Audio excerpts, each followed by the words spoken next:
hora de Ángel correspondiente al viernes de la semana que laboralmente, como he dicho y suelo decir, hoy termina.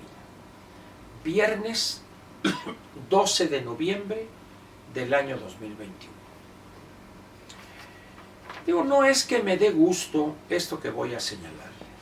Sin embargo, recuerda usted que he dicho una y otra vez que las cosas iban a empeorar. Y repito, no es que me dé gusto, pero las cosas están empeorando. Ante esta situación que priva hoy no solo en México, sino prácticamente en todo el resto del mundo, no sé qué país se salvaría de la situación que estamos enfrentando, pero al menos con aquellos países con los que México tiene relaciones económicas, vía exportaciones, importaciones, vía inversiones que nos llegan a nuestro país, la situación prácticamente es la misma, debido, entre otras cosas, a la amenaza de una elevada inflación que en algunos países no se veía desde hace prácticamente 20 años. La situación, pues, es complicada y se va a complicar aún más. Ante esta situación parece que al bulto le interesa más el precio de una chamarra que la situación relacionada estrictamente con la gobernación. ¿Qué le molestará al presidente de esa chamarra? ¿El precio o la marca? ¿O acaso lo que le molesta es que no fue él el comprador de dicha prenda? No lo sé. Pero esas cosas deberían quedar reservadas para el ámbito privado. Sin embargo, el bulto López, se esfuerza, se esmera porque asuntos públicos se conviertan en asuntos privados se conviertan en asuntos públicos. Y cuando esos asuntos privados rayan en lo pueril, en lo absurdo, pues realmente exhibe el tamaño, la dimensión política del presidente de la República, el bulto López. Pero vayamos a las cosas que son trascendentes. Banco de México, ayer en la reunión sobre política monetaria, de acuerdo a una práctica que tiene poco tiempo de establecida, ajustó los pronósticos de la inflación general y para este año, tasa variación anual de la inflación, es el 6.8%. 6.8% quizá para los que nos tocó vivir aquella época tormentosa de los 70 y los años 80 del siglo pasado, nos podría parecer muy baja, soportable, manejable. Sin embargo, cuando tenemos varios años, yo diría muchos años, en no haber visto una tasa de este orden, las cosas hay que tomarlas con cuidado, al margen de las crisis anteriores que nos hayan tocado vivir y de las elevadas inflaciones o del elevado nivel de inflación que nos haya tocado padecer. Sin embargo, el secretario de Hacienda, el Benito Juárez, no aparece por lado alguno. Banco de México subió 1/4 punto ayer la tasa de interés interbancario para llevarla al 5%. Hay frente a este incremento posiciones encontradas. En el caso del doctor Esquivel, que forma parte de la Junta de Gobierno, subgobernador, insiste en su posición que raya hoy ya en la terquedad o en la necedad de oponerse a ese aumento. El argumento es conocido, que esta inflación nos viene de fuera y en estos casos la política monetaria de aumentar la tasa de interés no va a las causas, etcétera, etcétera, etcétera. Sin embargo, estas medidas de elevar la tasa de interés por parte de los bancos centrales se está registrando prácticamente en todo el mundo. En México habrá efectos que vale la pena que usted, ciudadano de a pie, los tome desde hoy en cuenta.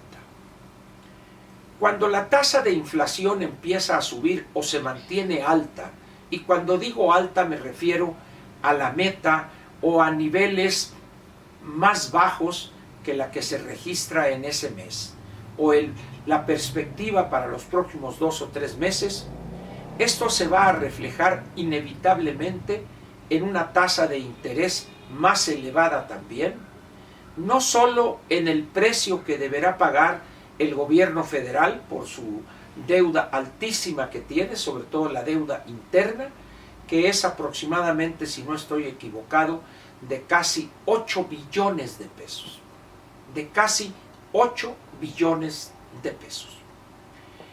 Pero en el caso de uno, como ciudadano de a pie, con tarjetas de crédito, alguna tarjeta de alguna tienda departamental, un crédito de bienes de consumo duradero, una lavadora, una pantalla, un automóvil, etc.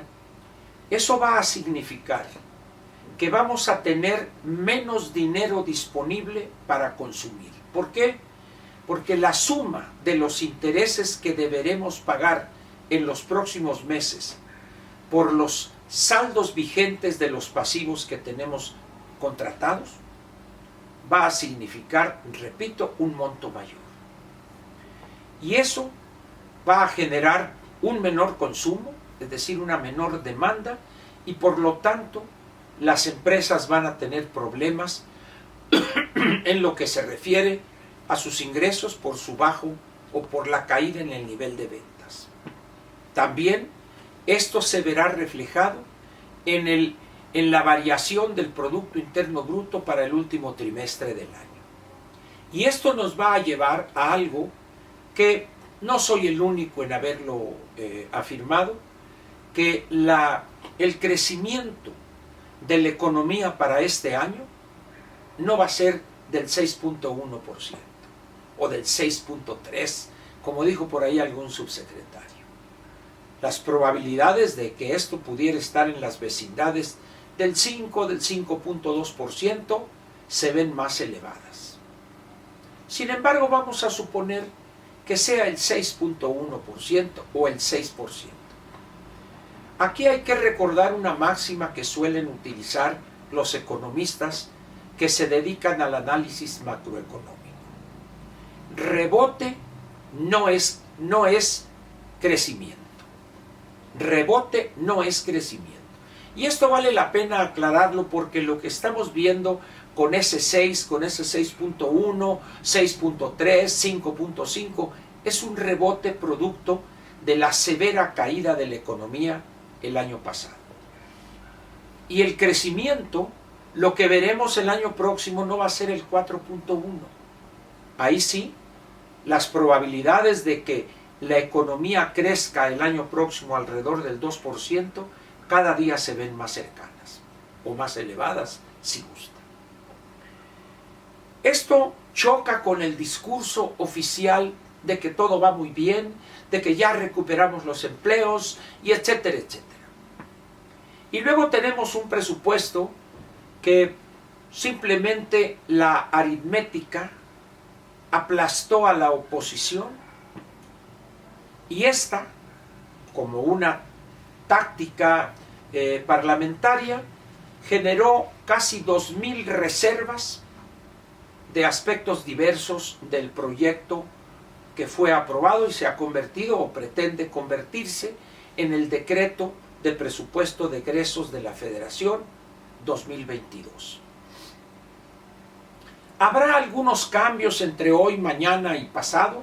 Es posible, pero son cambios menores, salvo que en un determinado momento Morena entienda, empezando por el bulto, que este recorte al Instituto Nacional Electoral es darse un balazo en el pie. Si lo que quiere el presidente es crear una crisis política, con toda seguridad lo va a hacer si mantiene ese recorte del 5% al INE y de casi 3.000 millones de pesos al Consejo de la Judicatura, al Poder Judicial. Estamos ante un panorama donde los caprichos, las venganzas, va a ser el nombre del juego. La forma como fue designado o propuesto, que todavía no puede adquirir el carácter de jefe de la Unidad de Inteligencia Financiera, porque ni siquiera la Cámara de Diputados se ha pronunciado al respecto.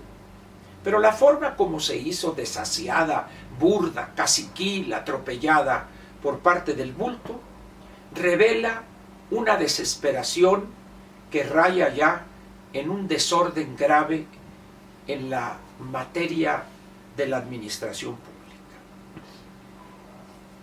¿Cambiará en los próximos meses esa forma de intentar gobernar de parte del bulto? Lo dudo mucho.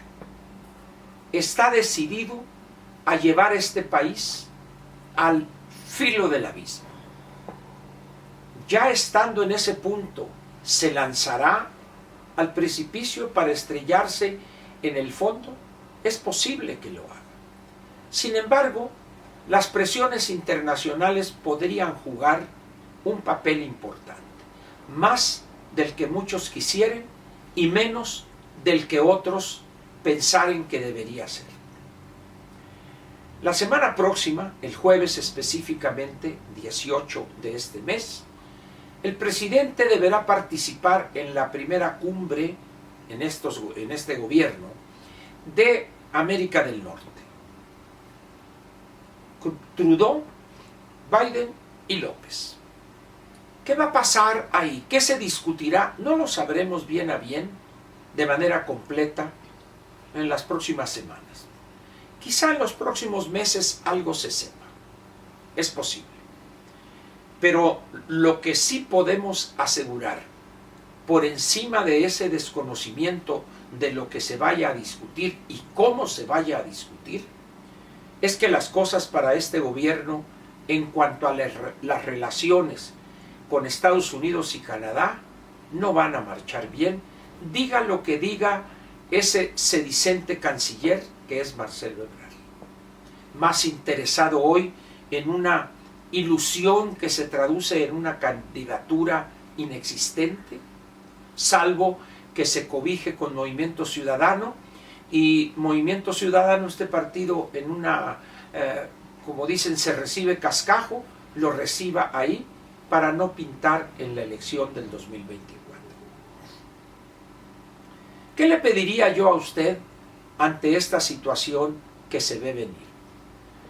Compre lo menos posible de aquellas cosas, de aquellos bienes que no necesita o que no necesita reponer. Segundo, reduzca lo más que pueda el saldo de sus deudas.